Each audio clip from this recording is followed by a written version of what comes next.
안녕하십니까. 현대투자연구소 송조입니다. 지난주부터 넷마블에 대해서 많이 강조를 하고 있는데 아쉽게도 주가는 일주일 넘게 약세를 보이고 있습니다. 자, 일반적으로 주가가 오르지 못하는 것은 당연히 그 이유가 있을 수밖에 없는데요. 넷마블 같은 경우는 경쟁사 대비해서 낮은 성장성과 또 성장 기업답지 않은 어떤 그 보수 경영이 그 원인이 아닌가 생각됩니다. 자, 그렇기 때문에 이번에 스피넥스 인수 같은 경우는 그동안의 어떤 그 디스카운트 요인을 뭐 일거에 해소할 수 있는 결정적인 모멘텀의 생각이고요.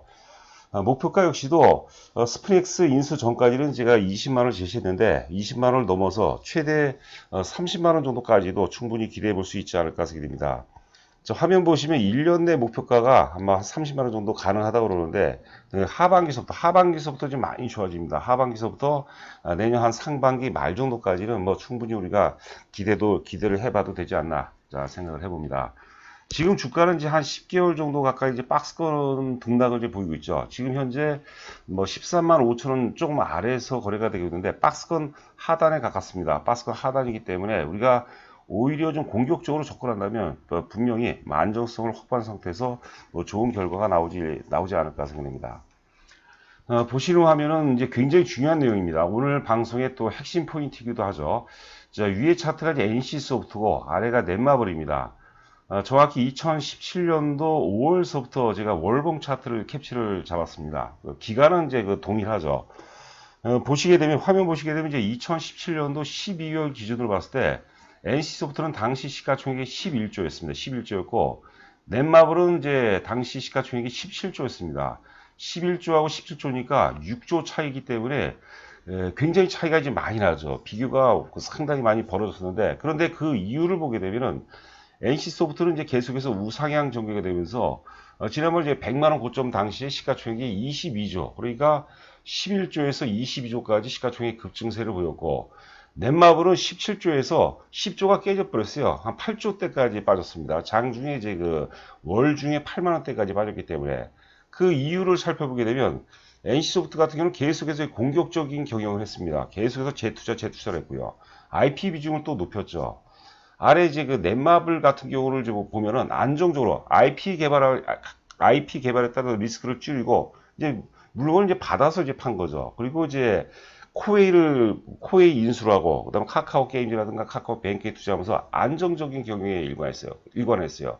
그러다 보니까 영업이익률이 줄 수밖에 없겠죠. 영업이익률 차이가 거의 뭐 3배 정도까지 납니다. 자, 그리고 이제 넷마블도 우리가 그 작년 6월 한 중순 이후에 9만원 중반대 저희가 주력주에 편입했는데 20만원을 초과할 가능성은 희박하다고 했어요.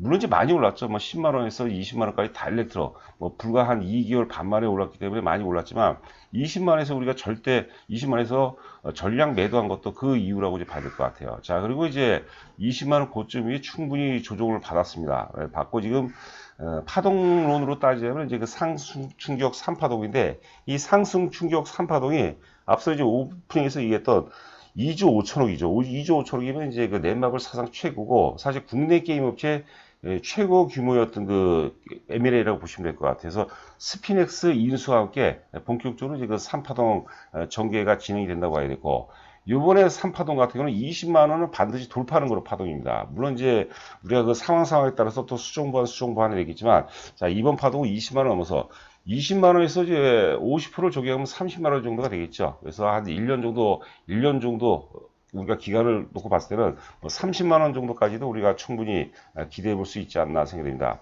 회사 자체가 이제 많이 바뀌는 것 같아요. 그동안 이제 안정성 혹은 이제 보수적 경영에서 제가 어제 그젠가 그 넷마블 방송에서도 말씀드렸죠. 특히 이제 그 코웨이 인수했을 때 제가 코웨이 인수했을 때 넷마블 관계자하고 한번 통화를 했거든요. 왜 그 사실 그 기업의 어떤 정체성과 전혀 반하는 그런 코웨이를 왜 인수했는지 물어보니까 어떤 그 캐시카우 혹은 이제 그 경영의 안정성을 도모하고자 인수했다고 그러는데 이 성장 산업은 사이클이 굉장히 빠릅니다. 우리가 이제 우리가 흔히 제조업체 예를 들어서 이제 그 소재 산업재로 죠 조선 철강 기계화학 이런 것들은 일단 그 경기 사이클에 의해서 이제 그 등락이 결정이 되는데 성장 산업 같은 경우는 굉장히 사이클이 빠르죠. 제품의 어떤 그 라이프 사이클도 굉장히 빠르기 때문에 M&A가 굉장히 중요하고 그리고 아주 또 공격적인 시장 선점이 중요하기 때문에 공격적인 경영이 중요하다 이렇게 보시면 될 것 같아요. 이제 그 제대로 이제 그 방준혁 대표께서 제대로 더 방향성을 결정하지 않았나 그런 생각도 해봅니다. 자, 그리고 최근에 이제 저희 구독자도 그렇고 조회수도 좀 많이 떨어지는 것 같은데, 오늘 그 방송을 이제 처음 들으신 분들, 방송이 이제 본인 매매하는데 도움이 많이 되실 것 같다라면 이제 구독 부탁드리고, 또 저희 그 구독자분들은 좋아요 부탁드립니다. 그리고 이제 그 회원 가입 관련해서는 맨 마지막에 방송 맨 끝에 자세히 정리가 되어 있거든요. 관심 있는 분들은 맨 끝에서 제가 또 소개를 해드리도록 하겠습니다.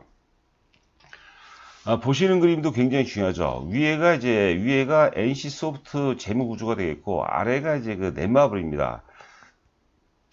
공통이 이제 미래에셋증권 보고서고요. 최근 보고서입니다. 미래에셋 최근 NC소프트 보고서, 아래는 넷마블 미래에셋 최근 보고서가 되겠습니다. 보시면은 매출은 차이가 없어요. 매출액은. 자, 위에 이제 NC소프트 보면은 2019년서부터 보도록 하죠. 2019년도 1,700억에서, 죄송합니다. 1조 7천억에서 2020년 2조 4천억. 올해 예상이 한 2조 5천억. 내년이 이제 퀀텀 점프를 한다고 그러죠. 4조. 그리고 4조 4천억 이렇게 돼 있고요. 아래 넷마블을 보시면은, 넷마블은 이제 2018년 19년도에 앞서 시가총액이 더 높았죠. 그런 것처럼 2조 원, 2조 한 2천억, 2020년도 2조 4천억.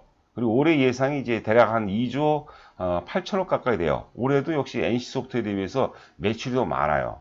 영업이익을 한번 살펴보도록 하겠습니다. 영업이 이제 19년 기준이니까 4,790억, 8,250억, 4,790억에서 이제 8,250억이니까 주가가 많이 올라야죠. 그리고 올해 같은 경우는 이제 6,950억 다소 감소가 되고, 내년도는 이제 그 NC소프트 같은 경우가 이제 1조 3천억인데, 저는 사실 그 파동이 상당 부분 어느 정도 완성되는 그런 과정이기 때문에 NC소프트를 현재 매수 관점에서는 다소 저는 좀 반대 입장입니다. 뭐 참고하시기 바라고요. 자, 영업이익 이제 아래 넷마블을 보도록 하겠습니다. 2019년도 2,030억에서 2020년 2,720억이죠. 그러니까 2,030억에서 2,700억이니까 700억이 증가했죠. 700억이. 굉장히 크죠. 그러니까 작년에 9만원대 중반, 예를 들어서 10만원에서 20만원까지 올랐었던 근거가 되는 거죠. 자, 그리고 올해 예상 영업이 3,700억. 2020년도가 이제 4,500인데, 저는 이제 요번에 스피넥스 인수를 통해서 이게 4,500이, 미래에셋 증권에서 제시한 이 4,500억이요. 스피넥스 인수 결정하기 전에 보고서입니다. 그 스피넥스가 대체적 영업이익이 1,500억 이상이 나오는 회사예요. 1,500억 정도, 1,500억. 잠시 후에 우리 또 살펴보도록 하겠는데, 그러면은, 우리가 그 보수적으로 잡다 하더라도 2020년 영업이익이 5천억을 넘을 가능성이 대단히 높다. 자, 올해 예를 들어서 예상 영업이익이 대략 한 3,500억이라고 치고, 내년도 영업이익이 5천억이 넘는다면 주가는 기본적으로 디스카운트 요인이 해소가 되면서 영업이익이 5천억을 넘어간다면 주가는 30만원 가도 전혀 무리가 없지 않나 생각됩니다. 자, 영업이익률을 한번 살펴보도록 하죠. 영업이익률 보시면 이제 그 NC소프트가 2019년도 28%, 작년에 이제 34%, 올해만 한 거의 27% 정도 되죠. 아래 넷마블을 보도록 하겠습니다. 넷마블은 이제 9.3%, 10.9%, 13.3%, 올해가 이제 13.5% 그나마 좀 증가하고 있는 그런 모습. 신작이 좀 많이, 자체 IP 게임과 함께 신작이 좀 많이 출시가 되면서 영업이익률이 꽤 높아지는데, 지금 NC소프트하고 비교하면 게임이 안 돼요. 많이 차이가 날 때 거의 3배까지가 나와요. 넷마블이 10%고 이제 NC소프트가 30%대니까 뭐 3배 정도 차이가 난다는 거죠. 이게 바로 이제 사실 그 NC소프트가 2017년도 12월을 기준으로 했을 때, NC소프트하고 우리가 넷마블을 기준으로 했을 때, NC소프트는 계속해서 우상향으로 시가총액이 11조에서 22조까지 증가하지만, 넷마블은 오히려 10조 원이 깨져버리죠. 17조에서 10조 원이 깨지는 그 결정적인 어떤 근거라고 보시면 될 것 같아요. 자, 그러다 보니까 마지막에 이제 PBR을 한번 보도록 하죠. 2020년 기준으로만 보도록 하겠습니다. 작년 기준이죠. NC소프트는 이제 5.7배예요. 5.7배. 넷마블 같은 경우는 1.9배예요. 제가 사실 그 전에 방송에서는 1.9배면은 사실 그 주요 게임사 대비해서 현저하게 저평가됐다고 보는데, 이 PBR이라든가 PER이라는 게 양날의 칼이에요. 예를 들어서 PBR이라든가 PER이 저평가됐다면, 그런 이제 가치 대비 낮다면은 가치 대비 저평가돼 있으나 시장에서 인기가 없다는 거죠. 그러니까 넷마블은 어떻게 해석이 되나요? 주가가 못 오르니까 당연히 이제 시장에서 인기가 없다. 뭐 그런 관점으로 우리가 접근을 해야 되지 않을까 생각합니다. 뭐 배당 수익률도 NC소프트가 훨씬 좋고, NC소프트가 사실 그 굉장히 공격적인 게 NC 다이노스를 창단을 시켰죠.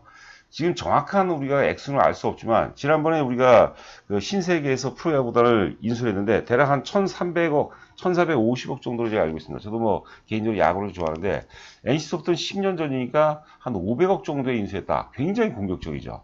물론 그 NC 다이노스를 이제 창단했다고 그게 주가에 도움이 될 수 있는 건 아니지만 그래도 홍보 효과 게임사하고 프로야구는 상당 부분 어떤 시너지를 낼 수 있는 그런 구도가 아닌가 생각됩니다.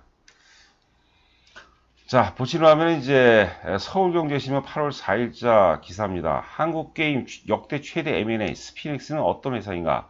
스피닉스는 이제 제가 이제 말씀드린 것처럼 소셜 카지노 게임 회사예요.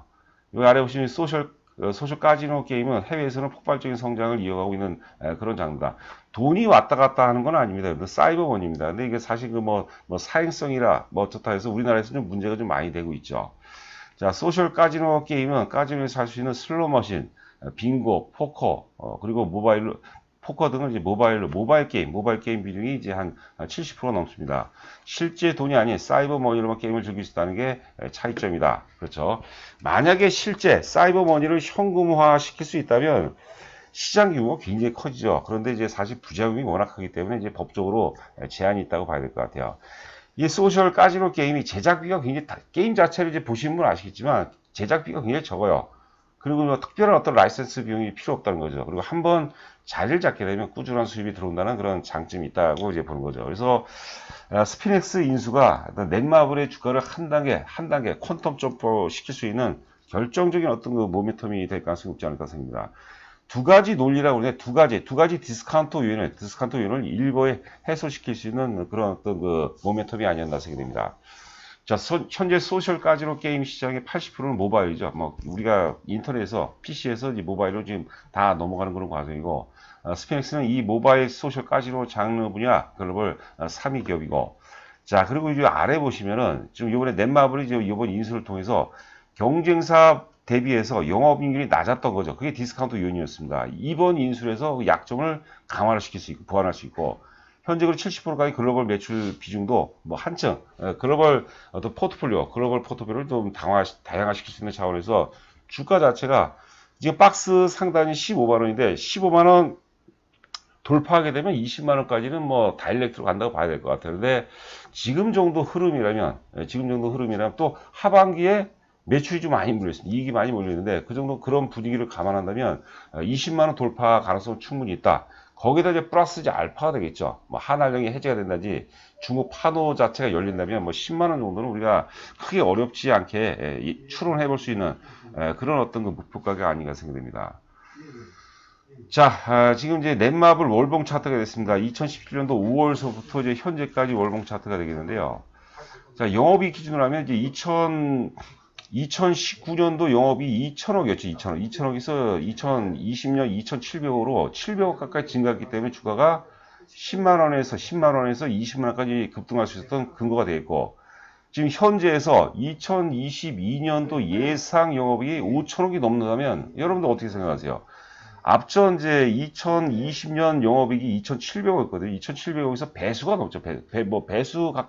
배수가 저는 넘는다고 보는데 5천억이 넘어간다면 그러면 주가는 당연히 뭐 30만 원 혹은 뭐 그 이상까지는 그렇더라도 우리가 충분히 30만 원까지는 어렵지 않게 추론해 볼 수 있는 그런 상황이 아닌가 생각이 됩니다. 자, 요거는 이제 그 삼성증권 8월 4일자 보고서입니다. 요거는 제가 이제 말씀드렸던 얘기예요. 여하튼간에 앞서도 이제 겹쳐지는 부분이 있는데 고성장 소셜 카지노 확보로 글로벌 시리즈가 기대가 된다. 글로벌 시장이 이제 확대가 된다고 이제 보는 거고, 특히 북미 시장 자체가 큽니다. 사이즈가 굉장히 크거든요. 자, 오른쪽 보시면은 2019년도 영업이익이 2,020억이었어요. 그리고 2019년, 2020년에는 2,720억. 그리고 올해 예상이 차이가 좀 있지만 대략적으로 한 2,500억이 좀 하반기에 많이 집중이 되어 있기 때문에 2,500억은 넘는 걸로 알고 있습니다. 2,500억에서 2,700억 정도 예상이 되는데 2022년이죠. 지금 삼성증권에서는 3,780억을 제시했는데 이거는 스피넥스 부분을 반영을 안 한 거예요. 스피넥스가 대략적으로 영업이익이 1,500억은 나오는 회사입니다. 1,500억. 그 1,500억 정도를 우리가 플러스를 시킨다면은 5천억은 반드시 넘고, 그렇다면 주가는 20만 원 넘는가 봐야 되겠죠. 제가 이제 전제가 뭐냐면 제가 하이브 50만원 논리를 제시할 때도 전제가 뭐냐면 영업이익이 2022년도 영업이익이 4천억이 넘는다면 주가는 50만원 넘는다. 뭐 시장 자체가 크게 뭐 왜곡이 되지 않는다는 그런 전제합니다. 넷마블 역시도 2022년도 영업이익이 5천억을 넘는다. 혹은 5천억 정도 부근이 된다 그러면 20만원 반드시 넘어갑니다. 그리고 30만원 혹은 그 이상까지도 도모할 수 있는데 그때는 또 가서 또 우리가 고민해 보도록 하겠고 한 30만원 정도는 우리가 목표를 충분히 둘 수 있지 않을까. 자, 그런 생각을 해봅니다. 자, 일봉 차트 한번 보도록 할게요. 최근에 주가가 이제 못 오르는 이유 중에 하나가 지금 이제 예를 들어서 스피넥스를 인수하는데 이게 사실 이연령 비연령이죠. 우리가 아파트를 사는데 내가 지금 현찰이 10억 있어요. 그래서 10억 있는데 15억짜리를 사고 싶은 거예요. 그래서 5억 원을 대출 받아서 15억에 샀는데 그게 만약에 주가 가격이 아파트 가격이 30억이 되면 대단히 성공한 거죠. 근데 15억에 샀는데 그게 만약에 10억이 깨졌다. 그건 실패한 거죠. 네, 그겁니다. 지금 1조 5천억을 이제 그 2조 5천억 투자를 통해서 이제 스피넥스를 인수하고 2조 5천억 중에서 1조 7천억을 이제 차입을 한다는데 1조 7천억 차입이 뭐냐면요. 넷마블의 작년 현금성 자산이 5조 6천억이에요. 그래서 계산해 보니까 한 31%가 됩니다. 규모가 굉장히 크죠. 그걸 이제 지금 당장 주가가 못 올라가니까 악재로 해석하는 거죠.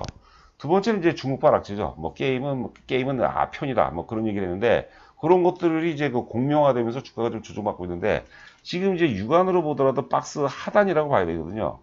지금 제가 캡처를 잡을 당시가 이제 마이너스 1,500원, 13만 4,500원으로 13만 5천원이 살짝 깨졌는데 이 정도 가격대라면 제가 보기에는 아주 뭐 훌륭한 그런 가격대가 아닌가 생각합니다. 하방 리스크는 굉장히 약합니다. 실적이 계속해서 좋아지기 때문에 하방 리스크는 약하고 이번에 이제 15만 원을 돌파한다면 다이렉트로 20만 원까지 갈 거고 저희는 뭐 계속해서 강조한 것처럼 30만 원까지도 우리가 봐야 되지 않을까 생각됩니다. 자, 저희 그 현대투자 VIP 회원 모집 관련해서 간략하게 안내 말씀드리면요. 가입 기간과 금액은 3개월과 6개월 1년 단위, 3개월에 150만원, 1년에 250만원, 죄송합니다. 6개월에 250만원, 1년에 400만원입니다. 하나 제 팁을 드리면, 지금 1년에 이제 오랫도록 제 유튜브 방송 들으신 분들은 그냥 1년에 하는 경우도 많은데요. 처음 이제 가입하시는 분들은 좀 부담이 될 수밖에 없겠죠. 그러니까 3개월로 먼저 하시고 대신에 이제 가입 직후 1개월 이내 추가로 이제 100만 원 결제하시면 이제 그 소급적에서 6개월로 연장해 드리고요. 그다음에 이제 250만 원 결제하시면 1년으로 연장해 드립니다. 정보 제공 내용은 저희가 이제 문자를 하루에 이제 문자가 최소한 3번 나갑니다. 3번. 오늘 같은 경우 이제 4번이 나갔죠. 대북 테마 관련해서 저희는 그 대북 테마 흐름이 굉장히 좋다고 보거든요. 일단 기본적으로 3번이 나가는데 문자만 보고도 우리가 충분히 매매할 수 있게 단타 매매는 이제 안 하니까요. 그렇게 저희가 문자를 제공해 드리고 그리고 신한은행 그 저희 그 법인 계좌입니다. 145 신한은행 저희 법인 계좌에 입금하시고 제 전화번호고 제 전화번호로 가입자 이름, 입금자 이름을 문자로 보내주시면 제가 상세하게 설명해 드립니다. 지금 현재 기준으로 최적의 포트폴리오 무엇인지에 대해서 간략하게 말씀드리고 그리고 간략하게 아니라 충분히 이제 말씀드립니다. 그리고 이제 특히 초보분들 같은 경우는 어떻게 하면 우리가 성공 투자가 가능한지에 대해서 제가 상세하게 말씀드리도록 하겠습니다. 자, 이번 주 한 주도 고생 많으셨고 저는 또 다음 주에 여러분들 찾아뵙도록 하겠습니다. 감사합니다.